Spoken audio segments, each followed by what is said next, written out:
C'est parti pour un nouvel épisode Radio Storia, 5e B, 9 mars 2018. On y va. Qu'est-ce qu'on a fait aujourd'hui? Qu'est-ce qu'on a vu aujourd'hui?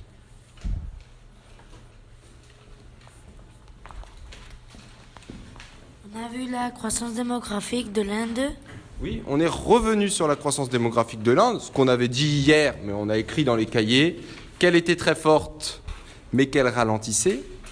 Mais le but du cours d'aujourd'hui, c'était pas tellement de décrire cette croissance démographique, c'était de faire autre chose.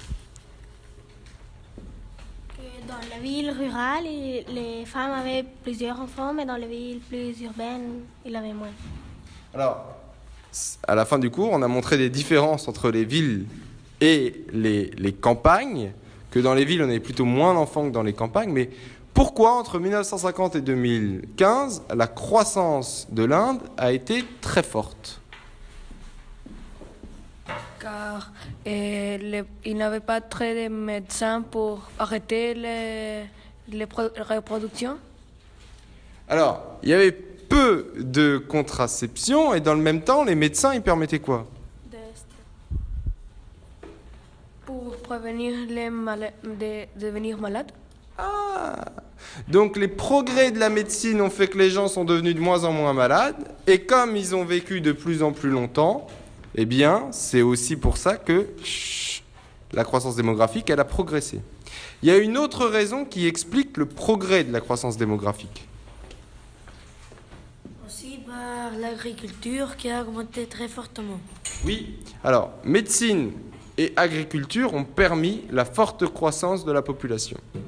Cependant, et vous avez voulu tous me parler de ça, on voit aujourd'hui que la croissance de la population, elle ralentit. Alors, pourquoi elle ralentit? C'est un peu ce que vous m'avez déjà dit.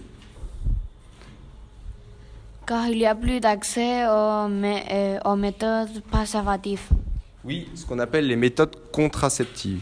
Comment on appelle la politique d'un État qui propose des méthodes contraceptives?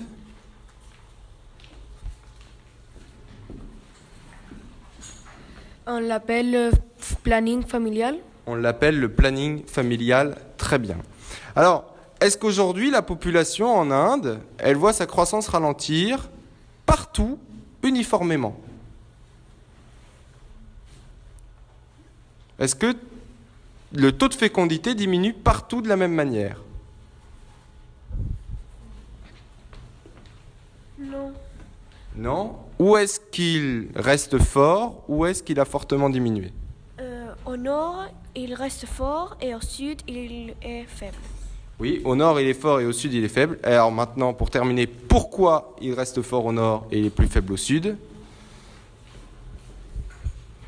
Quelqu'un qui n'aurait peut-être pas encore parlé?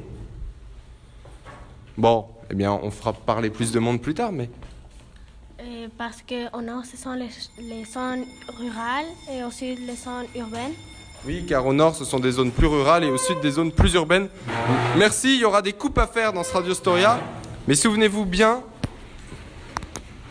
de ce qu'on a vu ensemble. Les explications de la croissance, progrès de la médecine, progrès de l'agriculture, la diminution actuelle de la croissance, planning familial, et les différences entre les régions rurales. Au revoir, bonne journée.